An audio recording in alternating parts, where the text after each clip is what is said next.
بسم اللہ الرحمن الرحیم۔ کئی ساتھیوں نے قضا اور کفارہ کے سلسلے میں چند سوالات رکھے تھے کہ یہ قضا اور کفارہ کیا ہے، ان میں بنیادی فرق کیا ہے۔ اس سلسلے میں چند باتیں میں آپ لوگوں سے عرض کر دوں۔ سب سے پہلے تو روزہ کب ٹوٹتا ہے، کیسے ٹوٹتا ہے، اس سلسلے میں تفصیلی طور پہ میں نے جو اصولی باتیں رکھی ہیں اس سے پہلے کی نشست میں، وہ ویڈیو بھی محفوظ ہوگا، اس کو پہلے آپ دیکھ لیں تو پھر اس کو سمجھنا آسان ہو جائے گا۔ قضا اور کفارہ کے بارے میں آپ اتنا سمجھ لیجئے کہ اس کا فلسفہ اصل یہ ہے کہ اگر آپ سے کوئی چیز چھوٹ جاتی ہے، چاہے جان بوجھ کے چھوٹے یا کسی وجہ سے کہہ لیجئے مجبوری میں، تو ایسا نہ ہو کہ آپ پھر اس کا صرف افسوس کرتے رہیں، اندر اندر ملال آئے اور پڑھتے رہیں کہ بھائی یہ چیز رہ گئی ہم سے۔ تو اس کا کہیں نہ کہیں اللہ تبارک و تعالیٰ نے یہ نظم کیا ہے کہ ہم اس کی تلافی کر لیں کسی حد تک۔ تو کسی بھی چیز کی بہرحال جو تلافی ہو سکتی ہے وہ یہاں روزے کے اندر بھی رکھا گیا، اور اسی تلافی کو ہم قضا سے اور کفارہ سے یاد کرتے ہیں۔ تو یہ ہے قضا اور کفارہ کا فلسفہ مختصراً۔ دوسری چیز جو آپ نے پوچھا کہ دونوں میں کیا فرق ہے،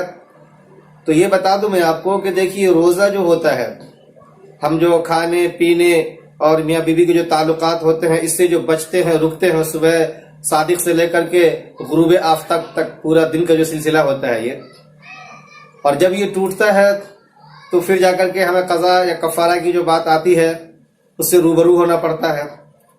تو یہ کب ٹوٹتا ہے، کس صورت میں ٹوٹتا ہے، جو ہمیں کبھی کفارے کی بات لاتا ہے تو کبھی قضا کی بات سے روبرو کرتا ہے، اس کو سمجھ لیں ہم۔ روزہ اصلاً جب ہم رکھتے ہیں تو اس کا جو ٹوٹنا ہوتا ہے پورے طور سے اگر ٹوٹنا ہو، یعنی کہ ظاہری طور سے بھی معنوی طور سے بھی، جس کی تفصیل میں کر رہا ہوں ابھی، تو پھر وہاں پہ جا کر کے کہتے ہیں کہ قضا بھی کرنا ہے آپ کو، کفارہ بھی کرنا ہے۔ اور اگر کہیں صورتحال ایسی پیش آئے جہاں پہ صرف مانن آپ سے روزہ ٹوٹ رہا ہے، صورتن نہیں، یا صورتن ٹوٹ رہا ہے مانن نہیں، تو پھر ایسی صورت میں ہمارے علماء یہ کہتے ہیں کہ پھر آپ کو وہاں پہ صرف قضا سے کام چلانا ہے، کفارہ آپ کے اوپر نہیں ہے۔ مثلا صورتن اور مانن کب ہوتا ہے اس کو سمجھیے آپ، وہ اس وقت میں ہوتا ہے جب کہ کھانا پینا یا میاں بیوی سے ملنا، جن کے بارے میں وضاحت آئی فالآن باشروہن وابتغوا ما کتب اللہ لکم وکلوا واشربوا جو آیا ہے سورہ بقرہ کے اندر، جو پچھلے ویڈیو میں نے تفصیل سے اس پہ بات کی، اس کو آپ لوگ دیکھ لیں، میں یہ ریکمینڈ کروں گا آپ لوگوں سے۔ تو اس میں جو کھانا پینا اور میاں بیوی سے ملنے کی جو بات آئی ہے، یہ اگر مکمل طریقے سے ہوتا ہے اس کو کہتے ہیں ظاہراً بھی اور مانن بھی، یعنی کھانے پینے میں آپ منہ سے کھا رہے ہیں، حلق کے ذریعے سے وہ چیز پیٹ میں جا رہی ہے، خواہ وہ دوا ہو یا آپ کے لیے غذا ہو یا پھر طبعاً وہ چیز آپ کے لیے مرغوب ہو، نفع بخش ہو، یہ چیزیں اگر منہ کے واسطے سے آپ پیٹ تک پہنچاتے ہیں تو پھر اس کو کہیں گے ہم روزہ کا ٹوٹنا ظاہراً بھی اور مانن بھی۔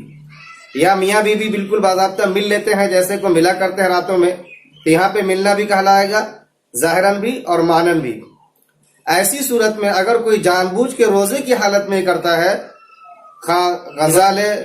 دوا لے یا میاں بیوی کا ملنا جو ہوتا ہے وہ ہو، تو پھر جان بوجھ کے کرنے کی صورت میں دن کے وقت میں روزے کی حالت میں آپ کے اوپر یہ قضا کو بھی لازم کر دیتا ہے اور کفارہ کو بھی۔ اس کو اچھی طریقے سے سمجھ لیں آپ۔ مان لیجئے زید ہے، وہ بھر پیٹ کھانا کھا رہا ہے، پی رہا ہے جان بوجھ کر کے روزے کے عالم میں، اس پہ قضا بھی آئے گا، کفارہ بھی آئے گا۔ یا زید اپنی بیوی سے مل لیتا ہے باضابطہ، ایسی صورت میں بھی اس کے اوپر جس دن کا روزہ ٹوٹ رہا ہے اس کو قضا کرنی ہوگی، اور باضابطہ کفارہ جو 60 روزے ہم مسلسل پے پہ رکھنا وہ کرنا ہوگا۔ اور اگر کہیں پر ایسا ہوتا ہے کہ ظاہراً تو پایا جا رہا لیکن مانن نہیں پایا جا رہا، یا مانن پایا جا رہا ظاہراً نہیں پایا جا رہا، تو وہاں پہ صرف قضا آئے گا۔ اس کی مثال مان لیجئے دوا یا غذا یا مرغوب شے جو ہے، اس کو وہ لے تو رہا ہے لیکن جو فطری راستے حلق کے ذریعے پیٹ تک جو پہنچانا ہے وہ وہاں سے نہیں ہو پا رہا ہے۔ بس یا تو کہہ لیجئے کہ وہ ایک دوا ہے وہ ناک کے ذریعے سے لے رہا ہے، تو ایسی صورت میں علماء بتاتے ہیں کہ روزہ ٹوٹ جائے گا۔ ہاں البتہ آپ کو صرف اس کی قضا کرنی ہوگی، کفارہ آپ پر نہیں آئے گا۔ کیوں؟ اس لیے کہ آپ نے دوا تو لی ہے لیکن جو فطری طریقے سے ہونا چاہیے تھا وہ نہیں لے رہے ہیں آپ۔ یا مان لیجئے اگر کوئی اپنے منہ میں کنکڑ لے لیتا ہے اور اس کو نگل جاتا ہے، وہ تو منہ کے ذریعے سے باضابطہ وہ تو جا رہا پیٹ میں لیکن کنکڑ نگل رہا ہے، کسی کھانا کا اس کے اوپر اطلاق نہیں کر سکتے، پینے والی چیز اس کو نہیں کہہ سکتے ہیں، تو تو منہ کے ذریعے سے پیٹ میں جا رہا ہے یہ تو ہوا ہے، اس کو ہم یہ کہیں گے کہ ظاہراً اس نے ایسا عمل کیا جس سے روزہ توڑ دیا، لیکن معناً اس کے اوپر ہم اطلاق یہ کریں گے کہ دوا ہے یا غذا ہے یا مرغوب شے ہے جس کی طرف طبیعت مائل ہوتی ہو، تو ایسا کوئی نہیں کہہ سکتا کیونکہ کنکڑ تو کوئی کھاتا پیتا نہیں۔ تو اگر کہیں صرف ظاہراً ہوتا ہے معناً نہیں، معناً ہوتا ہے ظاہراً نہیں، تو وہاں پہ صرف قضا رکھنی ہے، کفارہ نہیں آتا۔ لیکن جہاں پہ دونوں جمع ہو جاتے ہیں وہاں پہ آپ کو قضا بھی رکھنی ہے اس کی، اور کفارے بھی آپ کو رکھنے ہیں، جس کے بارے میں نے بتایا آپ کو پے بہ پے مسلسل 60 روزے رکھنے ہوتے ہیں اس کی۔ اسی سے اب جو سوالات ہیں میں بتا دوں آپ کو کہ بیڑی پینے سے کیا ہوگا۔ ظاہر سی بات ہے بیڑی کیا ہے، یہ مرغوب شے میں سے ہے، طبیعت اس طرف مائل ہوتی ہے۔ جو لوگ تمباکو کھاتے ہیں یا بیڑی پیتے ہیں اس کے بغیر نہیں رہ پاتے، وہ تو مرغوب شے لے رہا، منہ کے ذریعے سے لے رہا، تو ایسی صورت علماء بتائیں گے قضا بھی اور کفارہ بھی۔ اور اگر کسی نے صرف ناک کے ذریعے سے دوا لی ہے، مان لیجئے دوا ٹپکایا ہے ڈراپ کی شکل میں، تو آج کل تو یہ بحث آ رہی ہے کہ ناک کا تعلق حلق سے ہے یا نہیں ہے، اور وہ ساری چیزیں آنے کے بعد اپنے طور سے علماء بتا بھی رہے ہیں، لیکن ہم لوگ کا جو اپنا مطالعہ رہا حدیث کے اندر یہ بات تعالیٰ کے رسول نے فرمایا ہے کہ ناک کو پانی جو ہے ڈالو مبالغے کے ساتھ، لیکن کب الا صوم، جب روزے کی حالت ہو تو ایسی صورت تم اس سے بچنے کی کوشش کرو۔ تو علماء یہی بتاتے ہیں کہ اللہ کے رسول نے جب خود بنا کیا ہے، اور ہم جانتے بھی کان کے پردے کے ذریعے ناک تک بات آتی ہے، آنکھ میں کالا ایک ڈکٹ ہوتا ہے اس کے ذریعے بات ناک تک آتی ہے، لیکن ناک کا باضابطہ حلق سے سلسلہ جڑا ہوا ہے، یہ سب جانتے ہیں۔ یہی وجہ ہے کہ ناک میں جو دوا ڈالتے ہیں اس کی کڑواہٹ، اس کا مزہ ہم حلق میں محسوس کرتے ہیں۔ تو ایسی صورت میں بہرحال روزہ تو ٹوٹ جائے گا، لیکن میں نے آپ سے کہا کہ صرف مانن پایا جا رہا، ظاہرہ نہیں پایا جا رہا، تو صرف قضا رکھنا ہے، کفارہ نہیں۔ ایسے ہی اگر کوئی ایک صاحب نے پوچھا ہے کہ اگر کوئی صرف اپنی بیوی کو چھوا اور اس سے انزال ہو جاتا ہے تو ایسی صورت میں کیا ہے، تو یاد رکھیں یہاں پہ صرف قضا ہے، کفارہ نہیں۔ روزہ ٹوٹ گیا آپ کا، لیکن کیوں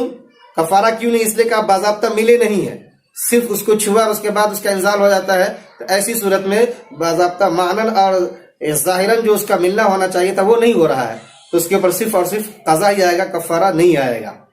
ہاں اگر باضابطہ ملتا تب جا قضا بھی آتا، کفارہ بھی آتا۔ جیسے میں نے خیری یا تمباکو کے بارے میں جو پوچھا لوگوں نے، ایسی صورت میں کیا تو وہ مرغوب شے ہے، منہ کے ذریعے لیا جا رہا، ظاہر اور معنن دونوں ہو رہا ہے، اس لیے وہاں پہ قضا بھی ہے، کفارہ بھی ہے وہ۔ ہاں اگر کچھ اور نگل لیتا ہے، جیسے ایک صاحب نے پوچھا منہ میں کوئی کنکڑ یا موتی رکھ رکھا تو اس کو نگل لیا، تو ایسی صورت میں بہرحال صرف اور صرف اس کے اوپر قضا ہے، کفارہ نہیں ہے، کیونکہ وہ